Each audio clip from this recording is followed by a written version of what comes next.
Adulting on Showmax episode 6. Andiko right? Andiko right. Okay. Hello, hi. I am Lungile. Thank you so much for clicking on my video. Please make sure that you like, subscribe, and share. In this video, I will be reacting to episode 6 of Adulting. Adulting is my latest obsession. Every Monday night, I make sure that I'm there in front of my telly on Showmax, watching the latest installment of Adulting. I am invested in the lives of these 4 gentlemen. Yes, let's get into it. Episode 6 of Adulting. Let me start with Bonga. So, of course, Bonga, in episode 1, just fell in love with Nkanyeze upon laying his eyes on her. He's been pursuing her. He got her now, okay? They are officially a couple. They confess their loves to each other. He loves her. She loves him back. Are they hanging out with Nkanyeze's brother, who is Bonga's mentor in this tenderpreneur world, is fine with these two dating. Nkanyeze took Bonga to a work function. He wasn't happy at that function. But besides that, everything is progressing well between the two of them. They are in love. They are boinking all the time. Okay, we get it. Y'all are sexy people. Y'all find each other sexy. Now I need some drama. I need some conflict in this love story. Okay? Thank you. Give me something to entertain me, to thrill me, to surprise me, to upset me in this love story. The next one I want to move to is Vuyani. My notes. Vuyani, so on episode 5, Vuyani had to go home because Beth, his sugar mama, had to host an orgy. Listen, the lives of rich people, I can't. I absolutely can't. So yes, Vuyani had to go home because Beth had to host an orgy. When Vuyani was home, his parents, especially his father, absolutely disappointed in how Vuyani's life is turning out, the things he does. For some reason, Vuyani did not think that his family knows that he's a bantan for rich women, that he's a plaything for rich women. Vuyani, everybody got social media. Everybody stalks everybody's children. They know, okay? So he was surprised when his father just disapproves and tells him point blank, I know that you are a bantan to rich woman. So he had to deal with his father's disappointment. I was happy to see that part of Vuyani's storyline. It added more depth to the character.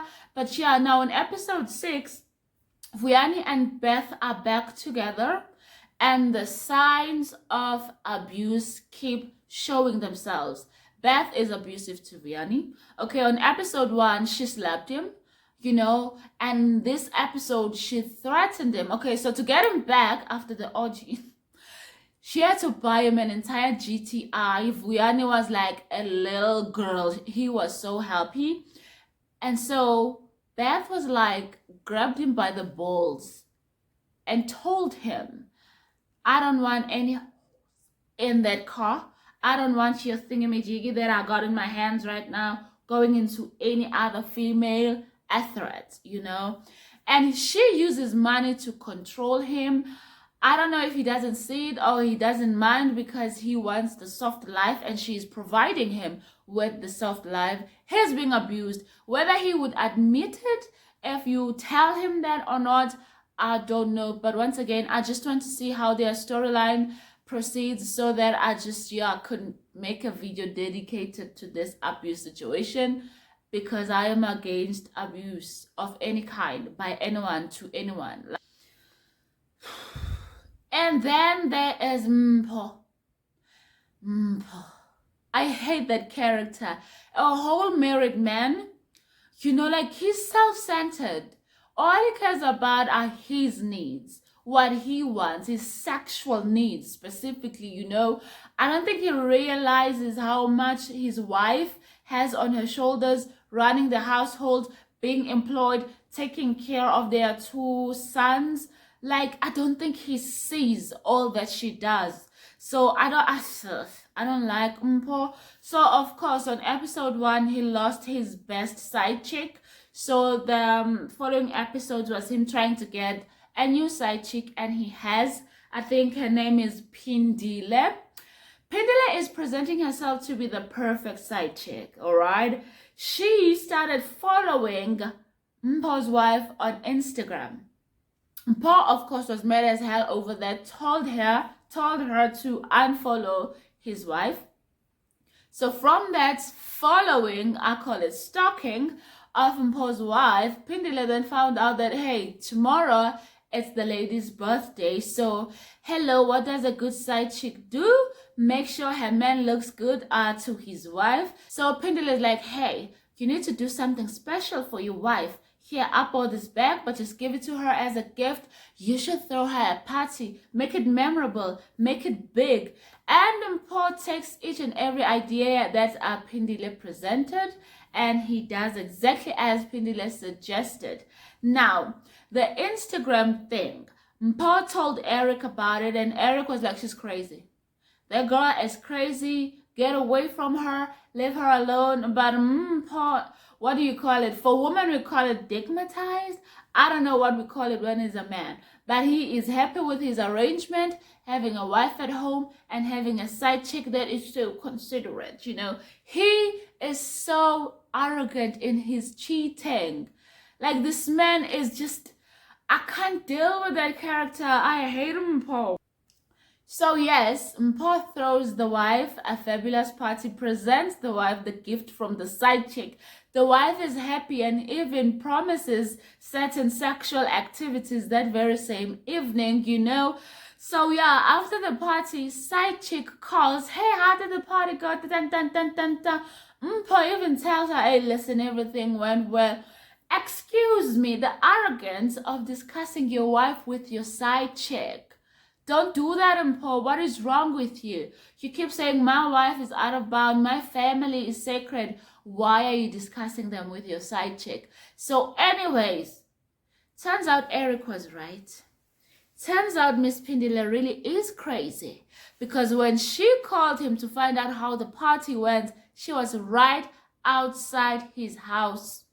I do not remember him telling her where he lives or inviting her over. Girl, why were you and how were you outside the man's house?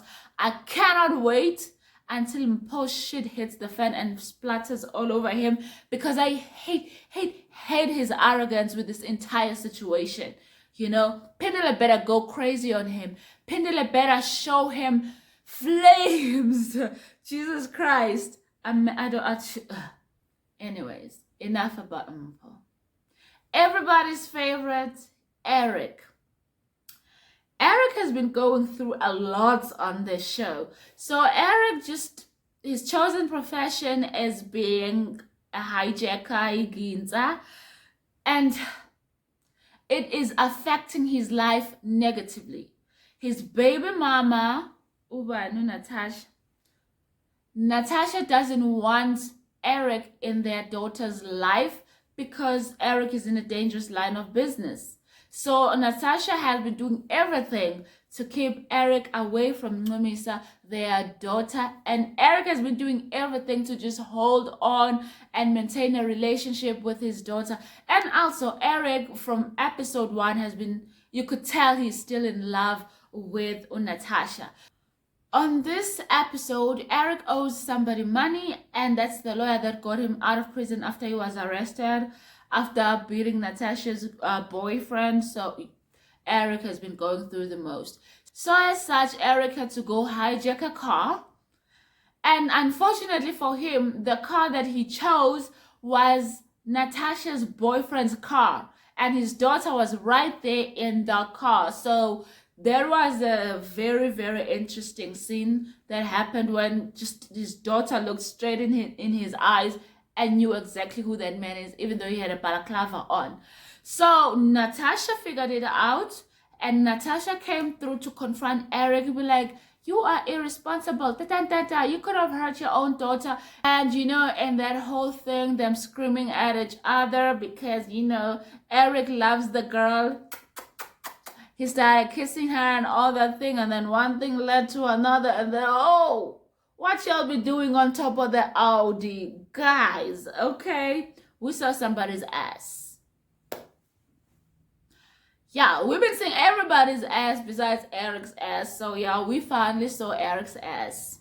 The lighting wasn't very good. It appeared ashy, you know? So next time, put some Vaseline on the man's bums or just light it up somehow. He looked ashy, man. But anyways, after the session on top of the Audi, Natasha cut that short though. Girl, you already started. You should have just finished because you were getting somewhere. You know, you were getting somewhere. You should have just finished. But like, she cut it short and she was like, I just need you to get your shit together. Okay. And in that moment, she showed her vulnerability. She showed her disappointment with the fact that she is with this man, her boyfriend or her fiance. She doesn't love that man. She chooses to be with him because he can provide a better life for their daughter, for Numisa, you know. And she's like, if you could just get your life in order for your daughter, for us. Pretty much hinting that if Eric gets his shit together, she could get back together with him. I was so happy for Eric at that moment. I was like, my guy, are you gonna get Natasha back? Because we've seen from episode 1, he loves her. He flipping loves Natasha. And then, I'm so mad. Natasha had to go home.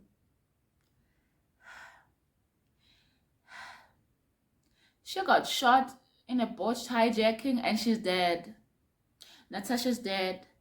Why you gotta do me dirty like that? You had me convinced that Eric is gonna get his happily ever after. I was rooting for him to get back with Natasha, and y'all killed Natasha? Y'all are mean. I checked the pictures, y'all are mean. I think that is all I have on my reaction for episode 6 of Adulting on Showmax. Come on, check the pictures. Keep giving me quality. I'm happy with the show. Thank you for a good show, and thank you for watching. Please make sure you like, subscribe, and share. Bye.